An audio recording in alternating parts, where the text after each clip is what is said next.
Hey, grace and peace be multiplied to all of you on today. It is my prayer, my blessing that you are walking in the favor of God, that you're prospering, that you're healthy, and that you are seeing success and that you're at peace. That's my greatest prayer today for each of you. And I want to greet you in the name of Jesus our Christ and thank you for being a part of our experience. This has been an amazing month.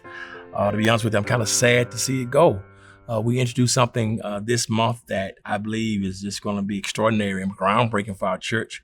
We've launched a Faith in Real Life podcast this month. And listen, the past 3 weeks have been supercalifragilisticexpialidocious.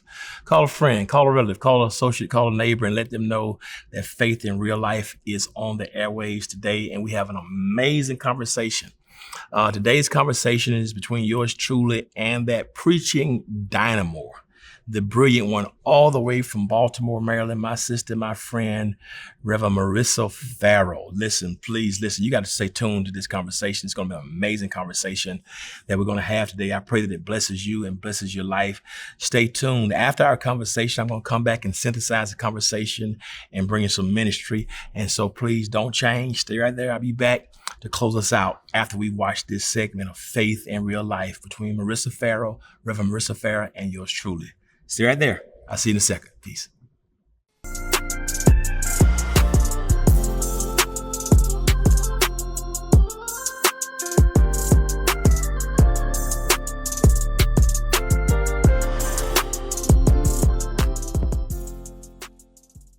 Hey, welcome to another episode of Faith in Real Life. I'm so excited that you're here. Call a friend, call a neighbor, let them know about Faith in Life. It's a great opportunity to talk to some incredible people about their stories, about their journeys, and how faith in real life all is harmonized. And so today we have somebody who's incredible, incredibly gifted. She's a preacher, entrepreneur, a creative, a photographer, a student, a scholar, a sports lover, music lover, just round the way kind of girl, you know, good people. My little sister, Reverend Marissa Farrow, all the way from the east side of Baltimore, Maryland. What's up, big bro? How you doing? I'm well. I'm glad. I'm even better now that I've been in revival with you. Well, I'm glad you're here. My God, you did your good preaching tonight too. My goodness, glory. I'm thinking. We learned from the GOAT. Oh Lord, look. Hey, you know, and when you think about that, your dad. You know, you talk about the GOAT. You talk about a legend. How has that been? You know, being raised, you know, in his house and preaching there and what you learned from him. And now you've gone back to Baltimore from New York. We'll talk about that in a moment to help. Yes. Talk about that journey.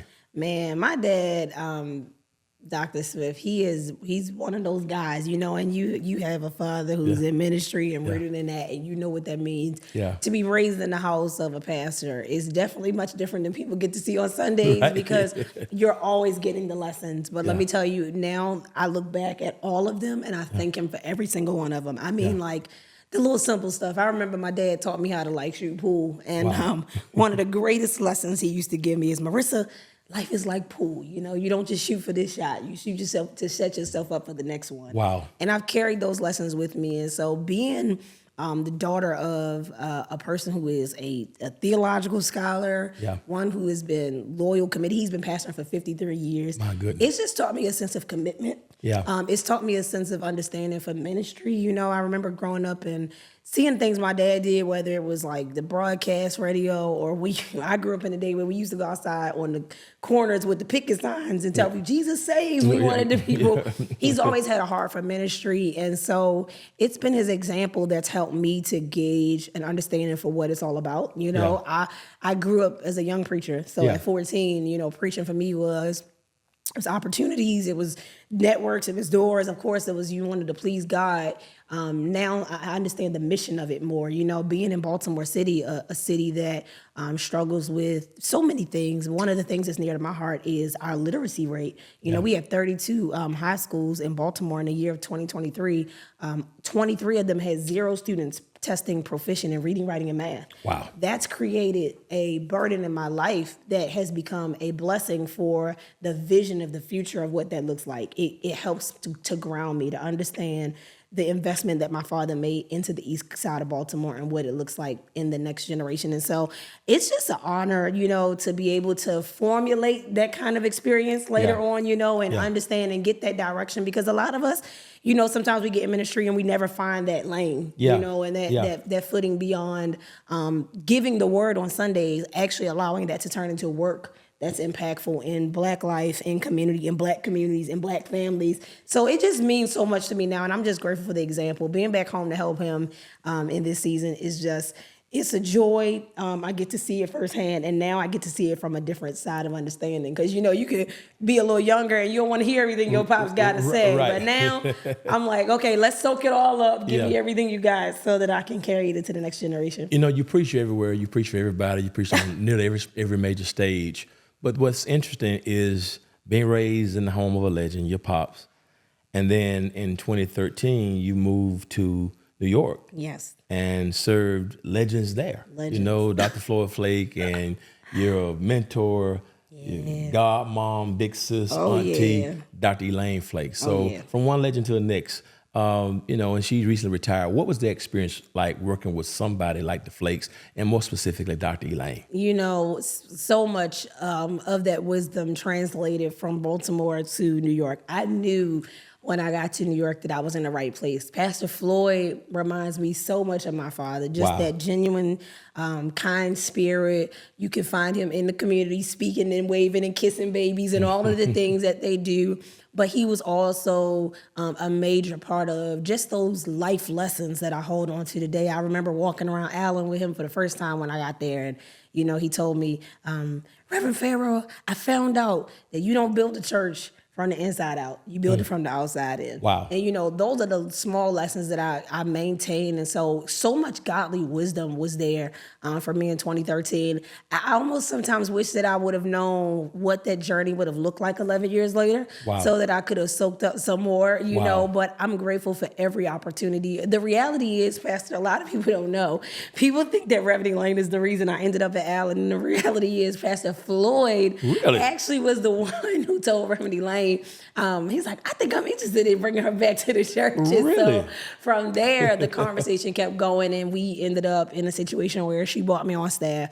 11 years later, Reverend Elaine is, oh my God, you talking about a GOAT? That's my pastor, my mentor, my soror. She is all of the above. And she's not only one of the greatest to ever do it because of her administrative prowess and because of her preaching ability, her leadership skills, but I said this to her privately. I'll say it publicly.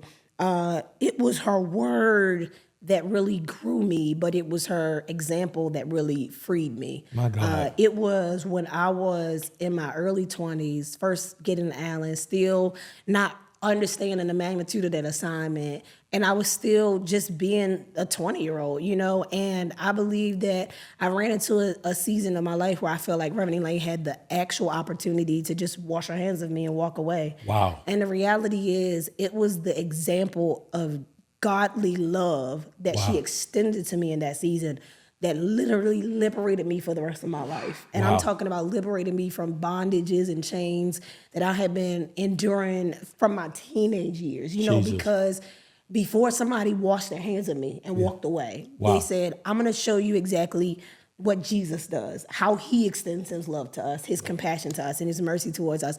And so the reality is, Reverend Elaine has been the GOAT of my life because she has been a woman of her word. And every word that she's ever preached, I believe she actually lives by it. And that is the life-changing ministry that you experience under pastors like that. Wow. Yeah. That's incredible. You watched her journey even up into retirement and shifting out of that back into Baltimore. Was it much of a culture shock? The Reverend Farrow that left Baltimore going to Allen in New York, and the Reverend Farrow returning back to Baltimore. Oh my God. Let's talk about that person. Culture shock is a different statement. I think it was like you get to a point in your life, Pastor Smith, where, especially when you've done ministry for a long time, where the levels of accountability just grow for you. There may be a season where you're doing it, and it's never a lack of or disregard, rather, for your assignment, as much as there is a growth into the revelation of the impact of what you do. Absolutely. And so in coming back in this season, I realized that I believe God sent me to Allen, a place where there were so many tools, to be able to take those tools and to build ministry in other areas, wherever God is going to plant me. And this specific season, he sent me back to Baltimore. And it's so funny because at one point when I left Allen, as a minister, it probably would have been ideal in my mind to think, oh, I'm going to go somewhere where it's going to be set up and they got a this, that, and the third. But the reality is, why did God give me all of those tools? I believe he gave me those tools in order to build something. And so going back, I'm going back with a new mindset, a new understanding, because I'm going back with a new vision. I'm going back as a seminarian. And the time that I spent at Samuel Dewey Proctor, shout out to Dean John Guns, who taught a leadership class over the summer one year that was literally about the life and thought of Samuel Dewey Proctor, who was a preacher extraordinaire who was focused on Black life and what the Black church represented in the community.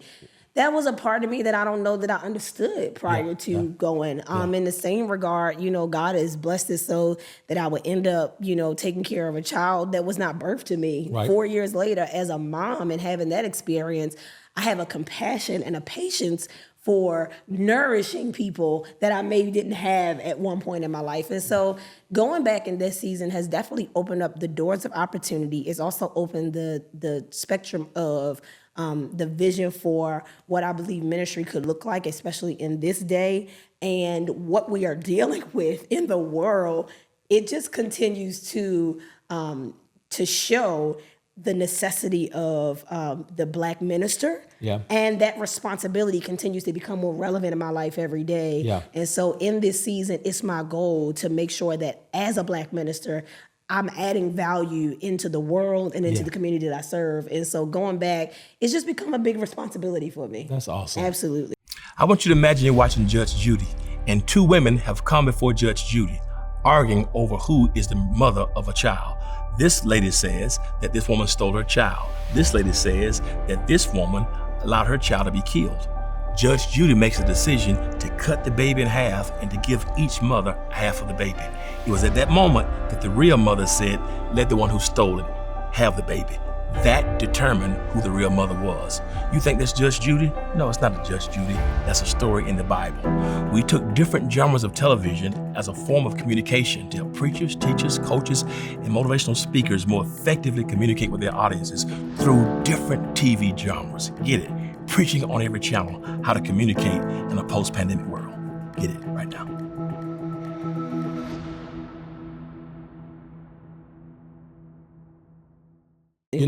We talked about, the preacher, the personal responsibility, the student, the seminarian, and now the person with a vision to help her city become better, the mom. Absolutely. So how do you navigate this with relationally? This I'm gonna put you on the spot a little bit here. How do you handle?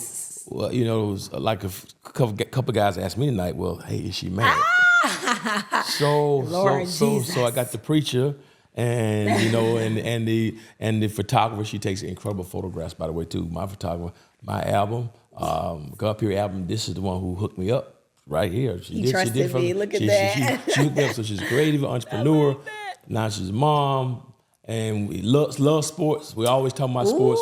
We some football fans. So we always go back and forth. So I enjoy that. Just good people. Yeah. How do you navigate being a single?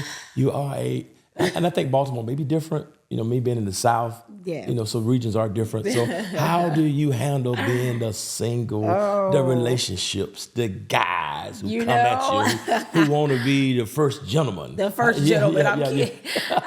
You're right. Regions are definitely different. Yeah. Whereas I feel like in the South, when I have been in the South, often, I think guys are more centered around the ideals of building families early, sometimes being a little more sure and a little more confident. Yeah. Whereas the two cities that I've seemed to be stationed in are cities that are a little more fast-paced. They often kind of tend to, geared towards like young life, urban professionals. People are kind of always moving in and out. Yeah. And so it was interesting because I won't say never, I hadn't had the time, I think, to really focus on or dedicate, to a lot. I've had my share, of relationships. One thing about me, a lot of people who may know me online, they don't have a lot of insight about my dating life because one thing about me, I'm like, why are we posting until we are, let's be public, right? Like my thing is keep it quiet until it's something worth talking about. Let's just go there. Absolutely. But navigating it, I believe that the older that I have gotten, and I remember making a lot of mistakes in my youth, and while I really kind of thought I wanted some of those things to work out, because as a woman, you see other young women in their 20s and 30s, and it's worked for them. I've just learned to appreciate every step of my journey, and because of that, I've learned how to trust in God's perfect time. And I have seen a lot of people, Dr. Smith, and I'm going to say this, we in Black church. Yeah. I've seen a lot of people do this because it's what we're supposed to do. Absolutely. Right? We do this for the church. Yep. We do this for the people. We do it for the title. Absolutely. And then all of a sudden, it's a madhouse in your house, Lord right? Jesus. I have just been able to appreciate the blessing of patience and of trusting God's process. One of the things that I wanted to do most in life as a young girl, I remember, was carry a child. I thought that was one of the greatest joys in life, and prayerfully one day I'll still get the chance to do that, as a woman. But when God blessed me with the journey that I'm on, and I ended up taking care of the kid that I take care of now, I had to learn to just honestly trust God's timing, because that kid grew me up in such a way. He changed me. I don't know that I was ready for marriage before I had a kid, honestly. And I'm not saying that to say anybody go get it backwards. But I'm saying for me, I had to learn how to deal with some parts of Marissa that needed, whether it was love, whether it was needed to be broken in certain ways because of the love that I now have to experience, the patience that would come during this journey. There was a lot that I had to discover within myself, and I won't lie, now I feel more ready. I feel not only ready to be able to fulfill whatever duty I have as a wife, as a partner, as someone who partners with someone in ministry, but I also feel ready to accept the challenges that come along with learning to love someone and understanding partnership, not just for posts, but partnership that is for the future, whether it be for ministry, whether it be for the community that you're called to, or whatever your God-given assignment is. And so navigating it has been a journey, because you obviously, for me, you want to have the fulfillment of, everybody's got the online thing, everybody's happy, and, here we go with Singles Awareness Day every Valentine's Day, right? But I just learned how to wait on the Lord, and I have just learned how to trust His time so much that, where I am now in my dating life, it's become so perfectly timed, that the wisdom is there and the maturity is there that I don't think I would have gotten before. So what do you say to the young people, young men or young women, who just feel like, I'm in my early 30s, I'm in my mid 30s, it's not happened yet, I go home, mom and grandmama, when you gonna have some kids and kids? What do you say to those people who are watching and trying to figure out, because sometimes the church makes people feel bad. Absolutely. So what do you say to those people? Let me say this. I believe, and this is what I believe wholeheartedly, a lot of times we spend the majority of our lives trying to fit into everybody else's idea of us, whether it be our community, our culture, our parents, our churches, when the reality is the creation cannot know its purpose outside of the Creator. Lord have mercy. And that's just the bottom line. If we are seeking to understand who we're called to be, or the purpose that we are to fulfill in the earth through anybody else's lens or expectations of us, then we are failing to actually fulfill the idea that we were created in the image of God. And being able to identify the purpose that God has for you in and through the Creator, which starts in that book. It starts with having a relationship with God for yourself. My thing and my message to the young people is be willing to discover who God is for you, so that God can help you to properly discern and hear when you've stepped into that season of your life, so that you won't run into the mistake that we've seen so many people make. I got married because it was their opinion of their time and their idea for me. And the reality was I didn't meet the person that I was in love with. I didn't meet the person that I would eventually spend the rest of my life with, and thereby perpetuating this stigma of divorce in single parent homes, and even raising children of divorced homes within the Black church. I believe that, or within the Black community, I believe the enemy still has an agenda. That's been his agenda from the beginning of time, to destroy the familial unit. And so I say that to say to anybody who is waiting, or anybody who is in that process, trust that when God brings that process to you, it is so that it can be fortified. It's that 3-cord strand that won't easily be broken. He's not trying to build something that will break tomorrow. He wants to build something that essentially